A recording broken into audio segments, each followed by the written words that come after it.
മുണ്ടക്കൈ ഉരുൾ ദുരന്തബാധിതർക്കായി മുസ്ലിം ലീഗ് നിർമ്മിക്കുന്ന വീടുകൾ ഫെബ്രുവരി 28-ന് കൈമാറും. ആദ്യഘട്ടമായി 50-ലധികം വീടുകളാണ് കൈമാറുക. 105 വീടുകളാണ് ദുരന്തബാധിതർക്കായി മുസ്ലിം ലീഗ് നിർമ്മിച്ചു നൽകുന്നത്.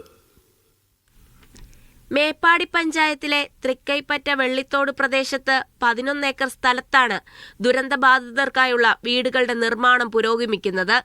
2000 സ്ക്വയർ ഫീറ്റ് വീട് നിർമ്മിക്കാനുള്ള അടിത്തറയോടുകൂടി 1000 സ്ക്വയർ ഫീറ്റ് വീടുകളാണ് നിർമ്മിക്കുക. 3 മുറികളും അടുക്കളയും മറ്റ് സൗകര്യങ്ങളും ഉൾക്കൊള്ളുന്ന രീതിയിലായിരിക്കും വീടിന്റെ ഘടന. ശുദ്ധജലവും വൈദ്യുതിയും വഴിയും ഉറപ്പാക്കിയാണ് വീടുകൾക്കായി സ്ഥലമേറ്റെടുത്തത്. ആദ്യഘട്ട വീടുകളുടെ താക്കോൽദാനം ഫെബ്രുവരി 28-ന് നടക്കുമെന്ന് PK കുഞ്ഞാലിക്കുട്ടി പറഞ്ഞു. ഫെബ്രുവരി 28 ഞങ്ങള് അത് കൈമാറും. മാക്സിമം കുറയില്ല. നമ്മൾ തീരുമാനിച്ച് 50-ന്റെ മുകളിലുള്ള വീടുകൾ ഞങ്ങള് ഫെബ്രുവരി 28-ന് കൈമാറും.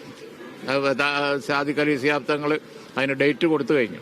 ഉരുൾ ദുരന്തബാധിതർക്കായി 105 വീടുകളുടെ നിർമ്മാണ പ്രവർത്തനങ്ങൾ കഴിഞ്ഞ വർഷം സെപ്റ്റംബർ 1-നാണ് ആരംഭിച്ചത്. ആദ്യഘട്ടത്തിൽ നിർമ്മിക്കുന്ന വീടുകൾക്ക് സംസ്ഥാന പ്രസിഡന്റ് പാണക്കാട് സാദിഖ് അലി ശിഹാബ് തങ്ങളാണ് ശിലയിട്ടത്.